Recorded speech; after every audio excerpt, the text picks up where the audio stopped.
toutes et à tous, j'espère que vous vous portez bien. Alors aujourd'hui, nous allons faire Europe. Donc nous allons commencer par l'économie, puis enchaîner sur, j'ai un truc sur l'Ukraine, ensuite les brèves, et je finirai par Stone Age avec de nouvelles découvertes, voilà. Clubic.com. Sans pitié, la Cour de justice de l'UE confirme les milliards d'amendes et de redressements contre Google et Apple. D'un côté, une amende de 2,4 milliards d'euros pour pratiques anticoncurrentielles. De l'autre, un redressement fiscal de 13 milliards d'euros. Autant dire que cela fait mal aux finances des deux géants californiens. Des années, la Commission européenne avait Google et Apple dans son viseur. Pour Google, l'affaire remonte à 2010. Ah oui. Après l'ouverture d'une enquête sur son comparateur de prix Google Shopping. Bruxelles accusait le géant de la recherche d'avoir favorisé son propre service au détriment de la concurrence. Du côté d'Apple, c'est un accord fiscal avec l'Irlande qui a mis le feu aux poudres. La commission a estimé que la firme à la pomme avait bénéficié d'un traitement de faveur lui permettant d'échapper à la quasi-totalité des impôts sur ses revenus européens entre 2003 et 2014. Un avantage jugé illégal par Bruxelles. La CJUE tape au portefeuille. Ah bah oui, de toute façon, je vais te dire, ils peuvent taper qu'au portefeuille, hein, quand tu veux qu'ils tapent. Même chez nous, ils tapent au portefeuille, hein. Tu sais, c'est pépates, hein. Eux, c'est pépates, hein. Fondroid. Impossible de maintenir l'emploi. Volkswagen prend une décision historique du jamais vu en 30 ans.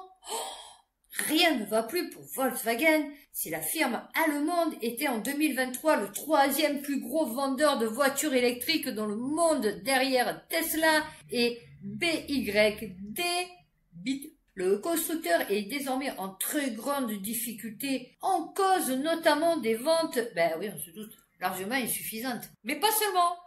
De gros soucis liés à sa filiale Cariad, censée concevoir toute la partie logicielle de ses voitures. C'est compliqué. Rien ne se passe comme prévu et cela a entraîné de nombreux retards, comme le projet Trinity qui ne devrait finalement pas se concrétiser avant 2032.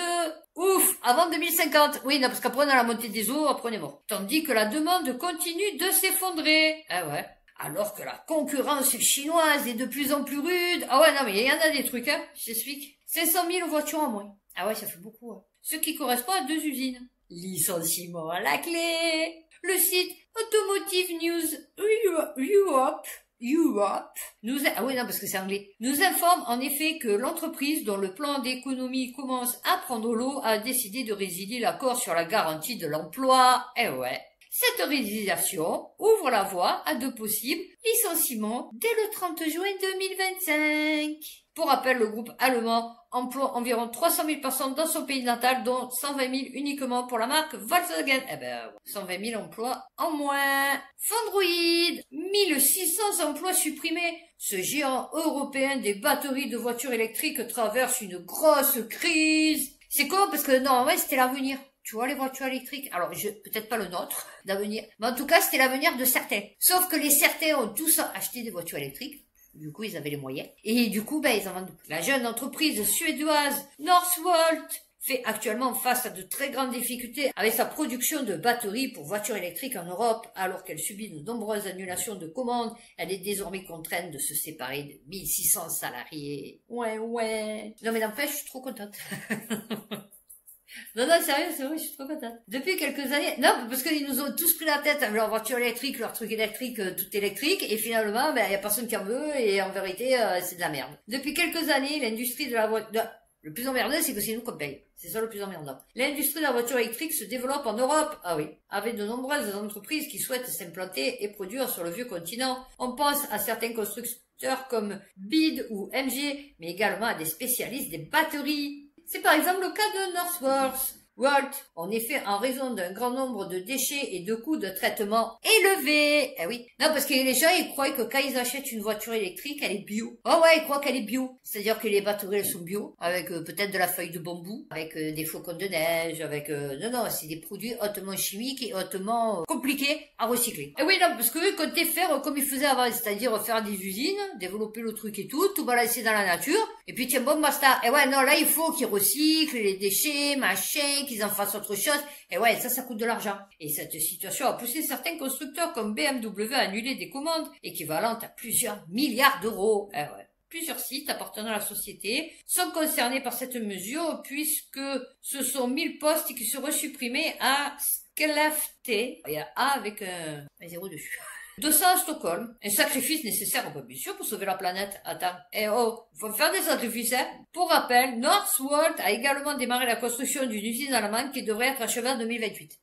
On va voir. Le site prévu au Canada devrait quant à lui avoir pas moins de 18 mois de retard, tandis que le projet d'une usine de cathode à Borlange a été annulé, de même que celui de Gdansk en Pologne. Non mais t'inquiète, tes 18 mois ils vont se transformer en 36 mois, tu vas voir. Et ton truc, il verra jamais le jour. C'est de la merde, c'est de la merde. Hein. Et comme ça, on finira par l'Ukraine. Enfin, on finira par l'Ukraine, parce qu'après j'ai les brèves. Le point, l'épouvantable fiasco de la Commission européenne en Afrique. Ben, tu sais, c'est un peu comme Macron. Ben, du coup, c'est logique. Tout ce que, lui, c'est comme, Salim Laibi, je crois. Ou je sais plus qui c'est qui a dit ça, ou sur GPTV. Que j'étais le mec qui m'a repris, quoi. Enfin, je disais il y a longtemps.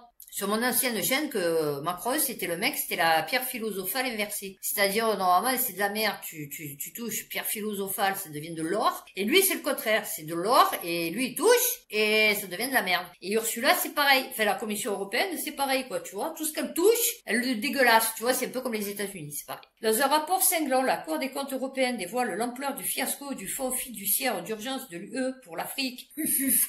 FFU, ce mécanisme censé endiguer la crise migratoire de 2015, se révèle être un gouffre financier de 5 milliards d'euros, jonché d'incompétence et d'absurdité. Ah ben c'est normal. Ah ma foi, c'est que des bureaucrates, des technocrates, des hippocrates. L'enquête menée sous la direction de Bettina Jacobsen est accablante. Un fonds sans boussole. Sur 115 investissements examinés, 33 sont déjà morts et 66 en soins palliatifs. Ça c'est un abattoir flambant neuf et une ferme avicole high-tech pourrisse au soleil. Faute de viabilité économique. Ah ben ils s'en foutent, c'est pas eux qui payent. Hein. Commission s'enorgueillit d'avoir créé 14 028 emplois. Le chiffre est évidemment gonflé. En Gambie, les auditeurs ont débusqué des bénéficiaires fantômes, recevant 2 fois la même aide pour des projets avicoles inexistants. Ah oui, non mais je vous dis, c'est du n'importe quoi. Vous savez, le problème, c'est que au plus ça va être important, au plus tu vas pas pouvoir le gérer, le truc. Pourquoi avant c'était des petites tribus, vous voyez, tout le monde se connaissait déjà, ils pouvaient mieux gérer. Comment tu veux gérer des organisations, des trucs où il y a des 2000, 3000, 5000, 10 000, 15 000 salariés,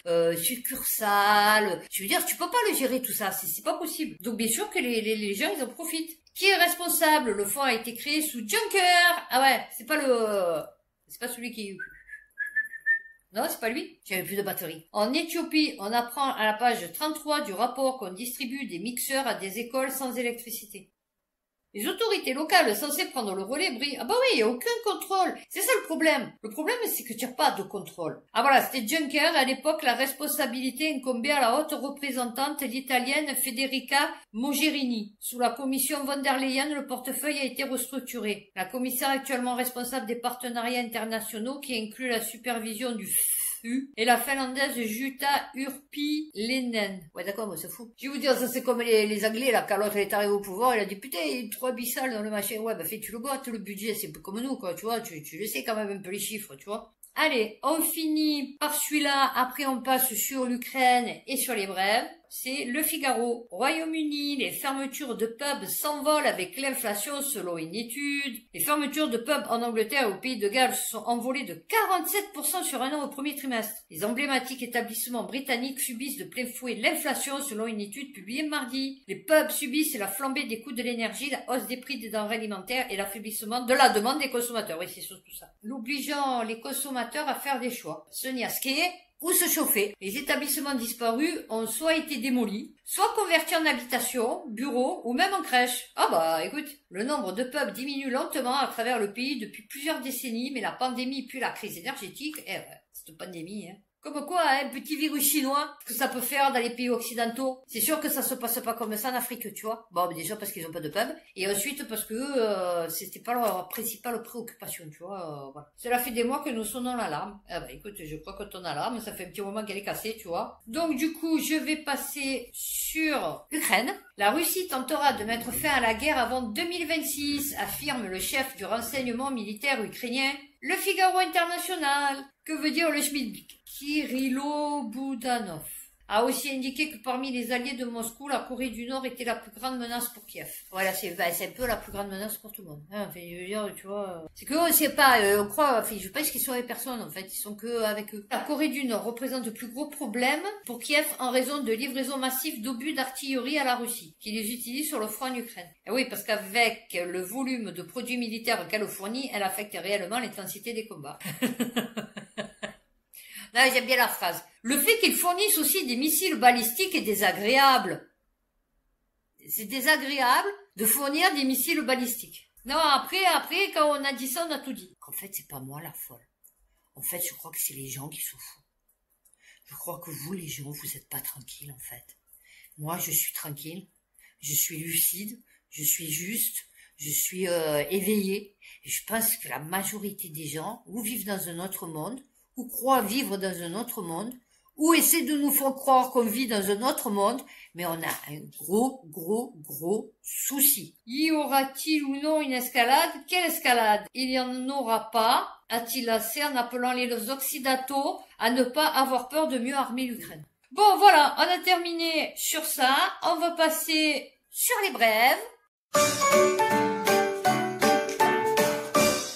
Le Monde. L'erreur budgétaire majeure de l'Allemagne emporte toute l'Europe avec elle. Malgré une économie en berne et des comptes publics sains, l'Allemagne refuse d'augmenter ses dépenses publiques, avec des conséquences pour toute la zone euro. En 2009, l'Allemagne a commis la regrettable erreur d'introduire dans sa loi suprême l'obligation d'un quasi-équilibre budgétaire avec un déficit structurel maximum de 0,35 du PIB, sauf en cas de récession. Le gouvernement a tenté de contourner la règle en créant des fonds à part, notamment sur la transition verte, affaissement des importations.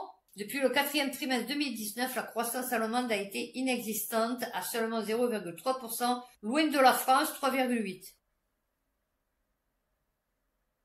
Ah ouais? En 2019, on était à 3,8% de croissance. D'accord, ok. Bon, pourquoi pas. Bon, faut dire que j'ai pas trop la mémoire des chiffres de la croissance de la France en 2019, mais bon.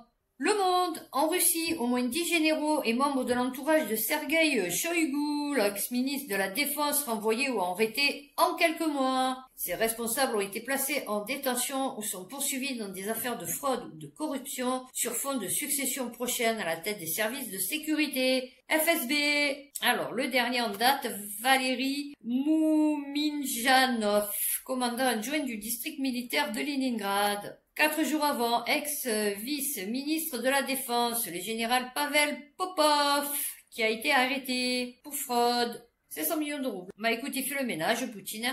Il a bien raison, moi aussi. Après la vidéo, j'irai faire mon ménage. Ah voilà. France-TV-Info.fr, 6 ans de prison requis contre Matteo Salvini, vice-président ministre italien, pour avoir refusé de laisser accoster d'immigrants en 2019. La première ministre Giorgia Meloni. Ah ouais, il fait partie de sa coalition? Ah ouais. Et jugé pour privation de liberté et abus de pouvoir. Pour avoir maintenu 147 migrants en mer pendant des semaines sur un navire géré par l'organisation caritative Open Arms. Le verdict de ce procès, qui a débuté en octobre 2021, devrait être rendu le mois prochain. Donc on continue. Automobile et vente de voitures électriques s'effondrent. France-TV-Info.fr. Les constructeurs automobiles européens demandent des aides urgentes à Bruxelles si l'objectif de réduction du CO2 qui leur est fixé pour 2025 est maintenu. En août, les ventes de voitures en Europe ont atteint leur plus bas niveau depuis 3 ans, avec une chute de près de 44% pour les véhicules électriques. Ah, il y a personne qui en veut de tes trucs. Une voiture électrique coûte dans les 35 000 euros. On descend à 30 000 euros avec les aides, mais on n'est pas sur les 20 000 euros que le prix de référence d'une voiture thermique de petite taille. Et encore, c'est hyper cher. Moi, je me rappelle, à un moment donné, ils avaient fait, je vous parle de ça il y a très longtemps, ils avaient dit que la voiture, elle coûterait moins de 10 000 euros. Maintenant, je vois que les voitures, c'est 20 000 euros. Il est impossible de produire 100% de voitures électriques en 2035 comme le prévoit Bruxelles. Ah oui, ils vivent vraiment dans un monde utopique. Ah ouais, non, eux, ils sont pas dans le métaverse. Ah ouais, ils sont dans le gigaverse. Ah ouais, non, mais... Ah ouais, c'est quoi, hein? The Daily Digest. Tension croissante. L'OTAN a intercepté des jets russes suspects au-dessus de la mer Baltique. Mais si c'est des jets, c'est des avions privés, on est ok. C'est pas des avions de combat. Explication. 6 avions de combat russes. Ah, d'accord, ok, survolant la mer Baltique au cours des 2 jours précédents. Ah ouais, ça reste mystère. Je vous jure, l'article, il fait 4 lignes. Le 21 septembre, l'armée de l'air lettonne a indiqué que des avions de chasse de l'OTAN avaient intercepté au moins 6 avions de combat russes survolant la mer Baltique au cours des 2 jours précédents. La raison pour laquelle ces avions survolaient la région restait mystère. Ah ouais, non, vous voyez pourquoi j'ai mis dans les brèves?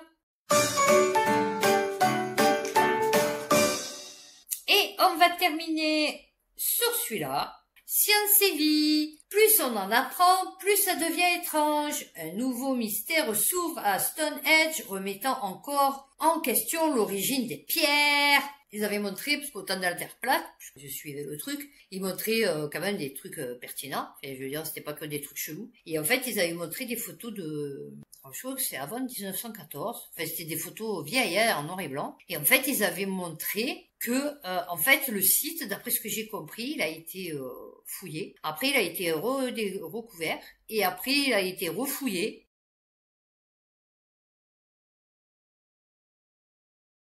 Et en fait, après, ils ont redressé, mis les pierres comme ils pensaient qu'elles étaient. Et au début, c'était interdit de visiter. On pouvait pas y aller. Donc à la base, c'était pas comme ça. Enfin, on n'est pas obligé. Enfin, c'est pas sûr qu'elles aient été comme ça. À Stonehenge, quand un mystère semble résolu, un autre s'ouvre dans la foulée, si bien qu'on peut se demander si un jour nous aurons le fin mot de l'histoire de ce monument si étrange. Ouais, pas plus que ce que j'ai vu en Chine, hein, je vous expliquais, voilà. Ni en Croatie, ni au Laos. Ah ouais, là, parce que même au Laos et en Indonésie, je crois, il y a des trucs chelous. Ouais, vraiment très chelou. Mais je ferai une vidéo là-dessus. Mi-août 2024, une étude relayée par The Guardian affirmait que l'altar stone de Stonehenge provenait du nord de l'Écosse. Une nouvelle étude publiée en octobre 2024 dans le Journal of Archaeological Science reporte contredit cette origine, indiquant que la pierre ne vient pas des Orcades. Le mystère de l'origine de l'altar stone persiste, suscitant encore plus de questions et d'intérêt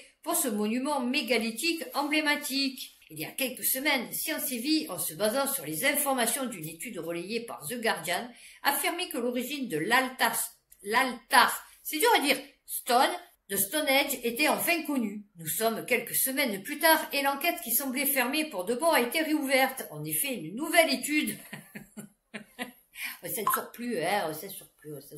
était publiée dans le Journal of Archaeological Science. Reports viennent remettre en question l'origine de la pierre centrale de Stonehenge.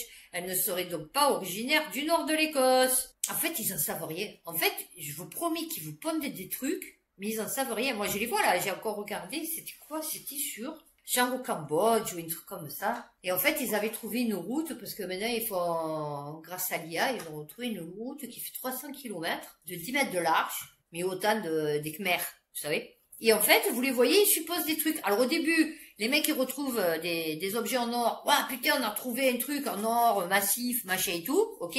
Après, ils se rendent compte que l'or, il est trop fin, donc ils se disent, ouais, il y a eu souci. Donc, ils disent, ouais, ça doit être de l'or, mais bon, peut-être un alliage en or. Et finalement, c'est retrouvé que c'était de l'argent avec une fine pellicule d'or. Mais ça demande des vies. En fait, ils en savent rien. En aura-t-on fini un jour avec Stonehenge? La réponse tient sûrement en un seul mot. Non. Du moins pas pour l'instant. Si nous pensions avoir enfin la réponse définitive concernant l'origine de cette pierre centrale du monument mégalithique, il en est finalement rien. En effet, nous pensions que l'un des mystères les plus prenants de ces dernières années, lorsque ces marqueurs ont été comparés avec ceux de bassins rocheux des Orcades au nord de l'Écosse, ils étaient très différents. Donc, ils ne pouvaient pas, malgré les résultats de l'étude précédente, venir du nord, des Orcades. Mais alors, d'où vient l'altar stone? À l'heure actuelle, si le bassin des Orcades est situé à quelques 750 km de Stonehenge, a été rayé de la liste, tout comme celui du pays de Galles, les possibilités sont grandes. Ah bah oui, partout il y a des cailloux. Ah ouais, partout il y a des cailloux. Enfin, en effet, il n'est pas possible aujourd'hui de dire précisément d'où vient la pierre centrale. Comment? À partir du dedans, tu es capable de nous recréer un dinosaure, et là tu es pas capable avec des études de pierre. Bon, il doit y en avoir des scientifiques de pierre pour étudier les pierres. Tu peux pas savoir d'où elle vient en fait. Ouais, c'est mystère. Vous voyez, ça c'est des trucs encore. Ben voilà, on vous avait expliqué le truc, et ben c'est pas ça. Vous voyez, comme les 3/4 des articles que je lis. Voilà, ben écoutez, j'espère que cette vidéo vous aura plu, vous aura informé, vous aura quand même un peu diverti, faire passer les pilules un peu moins Ouais, à travers de la gorge, qui reste collé, vous voyez. Et ça, c'est pas un truc de fou. Des fois, ça vous arrive pas que quand vous buvez une gélule, elle reste collée. Oh, c'est la misère. Je vous promets, c'est la misère. En plus, des fois, moi, je prends des gélules, elles sont comme as, de compléments, fraîchement alimentaires. Hein. Franchement, elle reste collée au fond. Ah, c'est horrible. Franchement, c'est horrible. Bon, ben voilà, ben, pour faire passer tout ça, vous me regardez. Et d'ici ma prochaine vidéo, qui sera sur International, prenez soin de vous, faites attention à vous, et puis à bientôt pour une prochaine vidéo.